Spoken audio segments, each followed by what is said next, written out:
की राजनीतिक परिस्थिति पर अगर आप कोई सवाल करना चाहते हैं तो आप सवाल कर सकते हैं। पदयात्रा का लालू के डर से भाजपा, भाजपा के डर से लालू, इन चारों चीजों का बिहार की जनता के जीवन से उनकी की व्यवस्था कैसे सुधारी जाएगी, उनके पंचायत में 8,000 से 800 से 1200 नए रोजगार के अवसर कैसे पैदा किए जाए, उसके बाद चुनाव की बात की जाएगी। अभी तक ये जो मेरा उद्देश्य है वो आपके सामने मैंने रख दिया। पदयात्रा की दुनिया में आया हूँ, अभी हम यहाँ पदयात्रा किए नहीं है और अभी हजारों की संख्या में लोग जन चुनाव और मेरे प्रयास को इन्हीं 3 बिंदुओं पर जांचता। इसके आगे चुनाव में क्या होगा, कौन सा चुनाव होगा है, तो कोई बिहारी कह के गाली ना दे, ये लोग है। आपके जीवन में इतने समझ में आया है कि एमएलए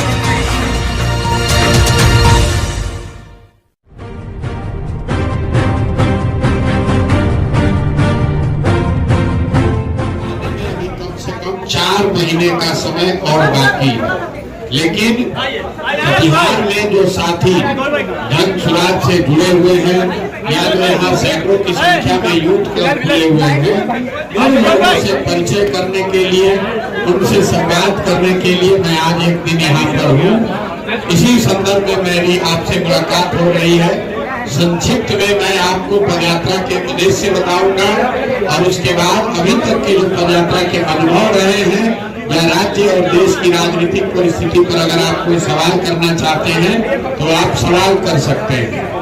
पदयात्रा का जो उद्देश्य है, मैंने अपने 10 बरस पहले संयुक्त राष्ट्र संघ में और फिर 10 बरस राजनीति के क्षेत्र में 20 बरस के अनुभव के आधार पर बिहार की स्थिति का आकलन करके जो मैंने अपनी समझ बनाई है कि बिहार में जो गरीबी है, पिछड़ापन, बदहाली है, उसकी मूल में जो बात है वो यहाँ की राजनीतिक बंधुआ मजदूरी है।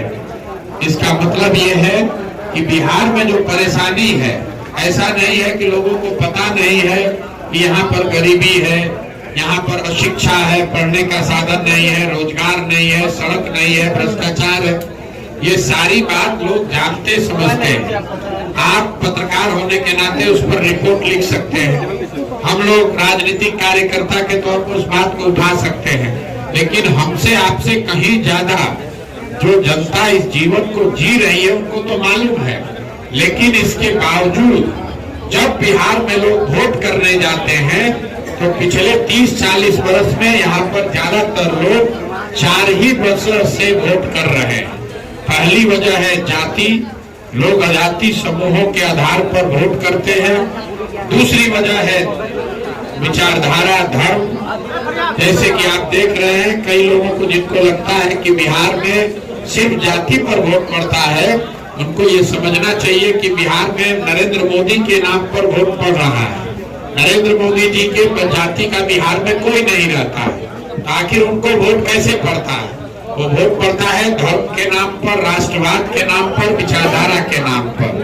तो एक वर्ग है जो जाति के आधार पर वोट, एक बहुत बड़ा समाज में वर्ग है जो सिर्फ और सिर्फ लालू जी के डर से भाजपा को वोट करता है।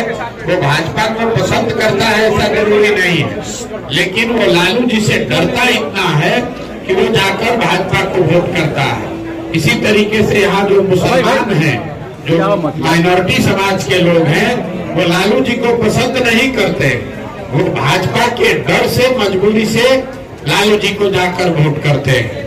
तो बिहार में वोट करने के जो 4 मुख्य कारण हैं, जाति, धर्म, लालू के डर से भाजपा, भाजपा के डर से लालू, इन चारों चीजों का बिहार की जनता के जीवन से, उनकी समस्याओं से, उनके बच्चों के भविष्य से कोई सरोकार नहीं है। तो पदयात्रा का पहला उद्देश्य है कि गांव-गांव जाकर लोगों को ये बताया जाए कि अगर आप अपना और अपने बच्चों का भलाई चाहते हैं, बेहतर भविष्य चाहते हैं, तो आप जाति, धर्म, लालू भाजपा के डर को छोड़कर एक बार अपने और अपने बच्चों के भविष्य के लिए वोट दीजिए। वोट जिसको भी देना है दीजिए, ये स्पष्टता से समझ लीजिए। जन सुराज अभियान में हम लोग ये नहीं कह रहे हैं कि वोट किसको देना है, पदयात्रा का उद्देश्य है जनता को ये बताना कि आप वोट जिस किसी को चाहे दें, लेकिन वो वोट अपने और अपने बच्चों के लिए दें और मुफ्त में वोट किसी को मत दीजिए।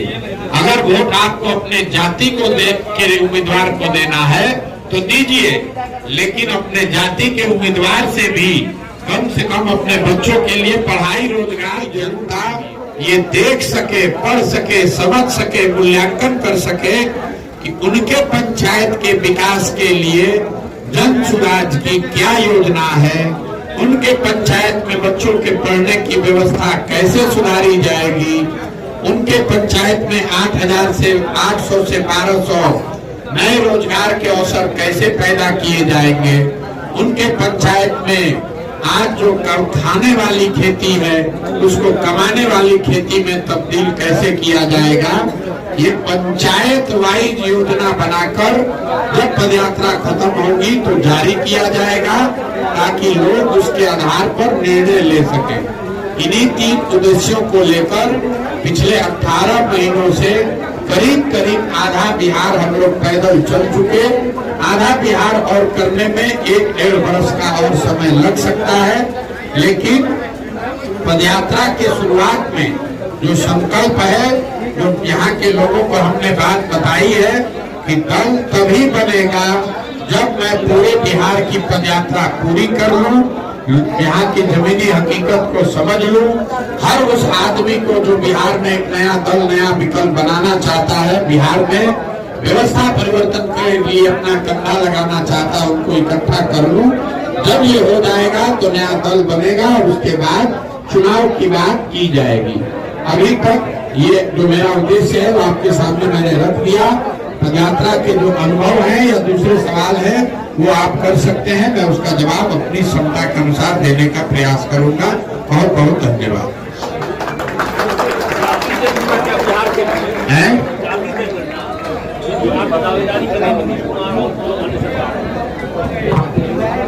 बोलिए बोलिए, माइक में लेके बोलिए। अरे माइक में लेके बोलो ना।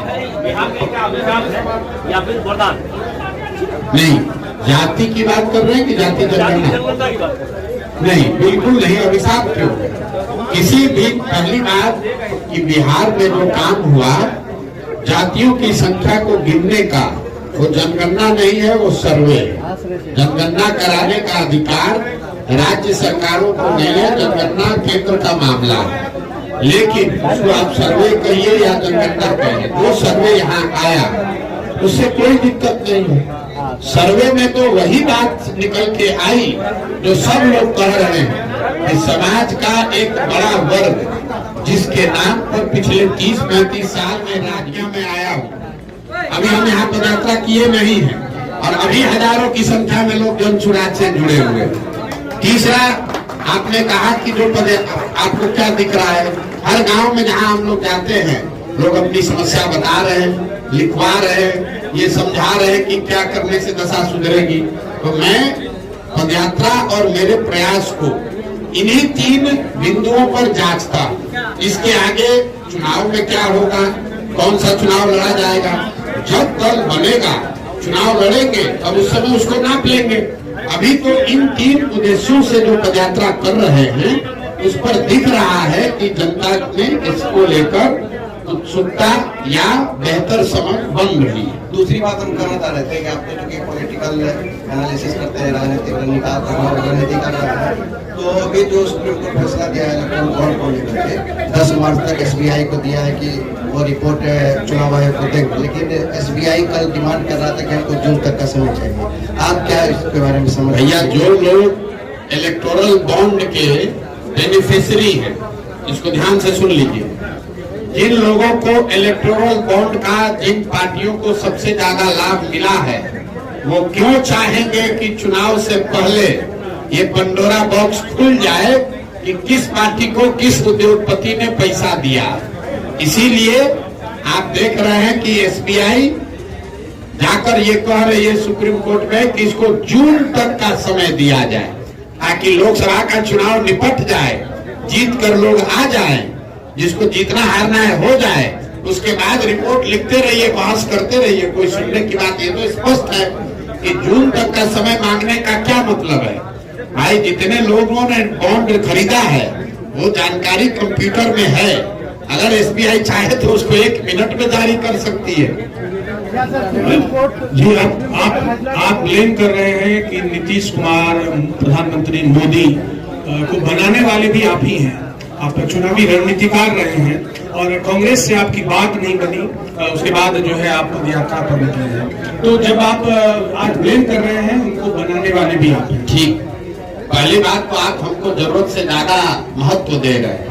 अगर हमारे ही हाथ में है कि हम किसको प्रधानमंत्री देश चुनेगा, तो हम यहाँ गांव में क्यों बैठे होते, जिसको चाहते उसको प्रधानमंत्री बनवा देते। तो ये भ्रम मत पालिए। दूसरी बात, आपने ये कहा, ये आपका कहना जायज हो सकता है कि जिन लोगों का आपने पहले साथ दिया आज उनका विरोध क्यों कर रहे हैं, वो सही सवाल है। वो इसलिए दे रहे हैं कि 2014-15 के नीतीश कुमार जिनकी हमने मदद की और आज के नीतीश कुमार जिनका हम विरोध कर रहे हैं, इन दोनों में जमीन आसमान का फर्क है।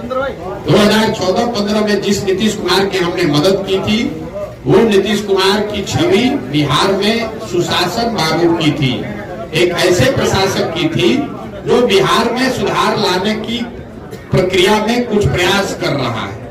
आज नीतीश कुमार जिनका मैं विरोध कर रहा हूँ, वो उस नीतीश कुमार का विरोध कर रहा हूँ जिसकी छवि कुर्सी कुमार की है, पलटू राम की है, जो सिर्फ और सिर्फ अपने कुर्सी पर बने रहना चाहता है, जिसको बिहार के विकास से कोई लेना देना नहीं।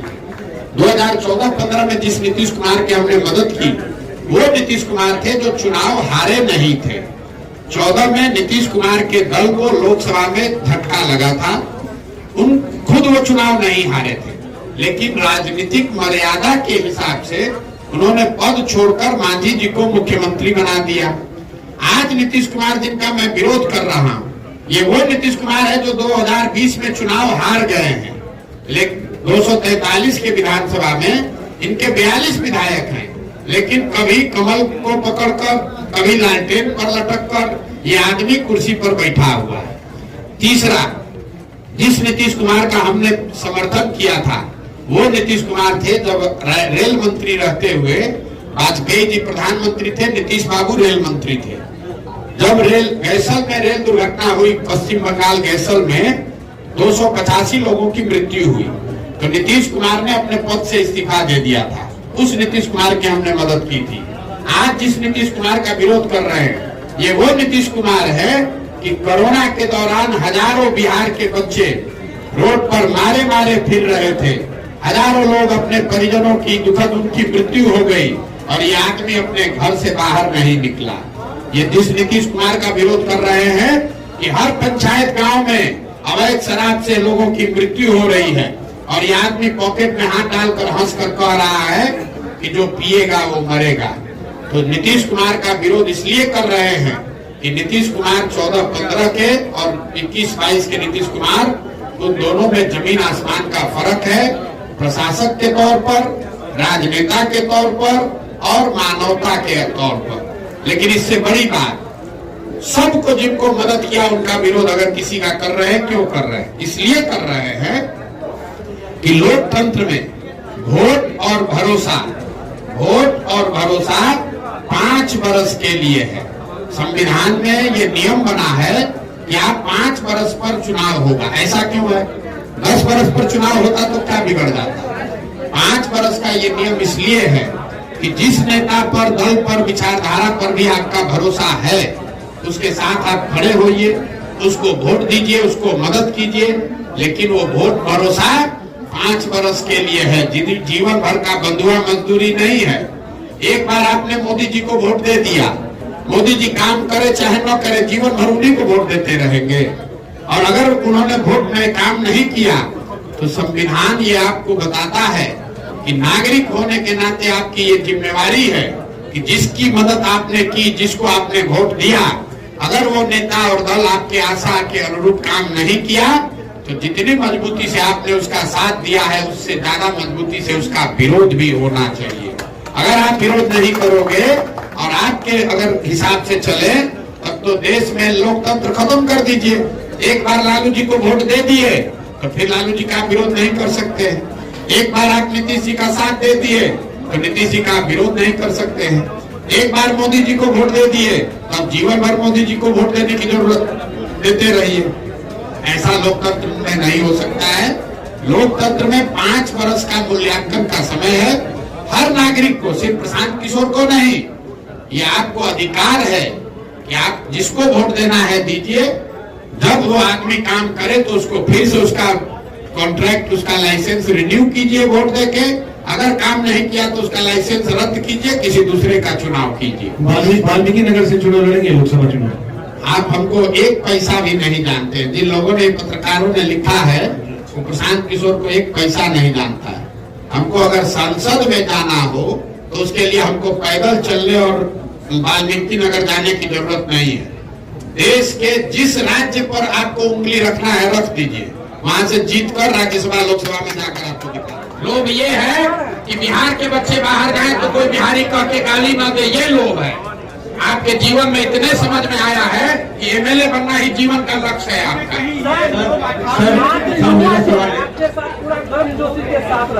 कौन? युवा जो है, युवा छात्र जो है, बेरोजगारी बिहार में सबसे ज्यादा है। ये हमारा सीमांचल एरिया है। यहाँ के युवा बाहर जाते हैं, पंजाब हरियाणा करने जाते हैं और आपके साथ में भी है सर, सभी पार्टी कहीं ना कहीं उसको वोट देते हैं, लेकिन युवा को जो है ठगा महसूस। आपने प्रचार किया, मोदी जी के बारे में कंप्लेन कराया, घूम घूम के प्रचार किया था और बोले रणनीति काम कराते हैं। 2 करोड़ युवाओं को वादा करके युवा को ठगा गया। इंजीनियर को, अच्छा ठीक है, रेलवे की वैकेंसी, सवाल क्या है? युवा को वैकेंसी क्यों नहीं? सुन लो। युवा को, अच्छा मेरे भाई, आप बिहार में पत्रकारिता करते हैं, युवा बहुत परेशान है। यहाँ का बूढ़ा आदमी कौन सुखी है वो दिखा दो, कौन महिला यहाँ पर अच्छी है वो दिखा दो। है नहीं, विधायक है नहीं, कुछ रेबड़ी बातें नहीं, गाड़ी बस भेजे नहीं, लोग क्यों आ रहे हैं? गाँव गाँव में लोग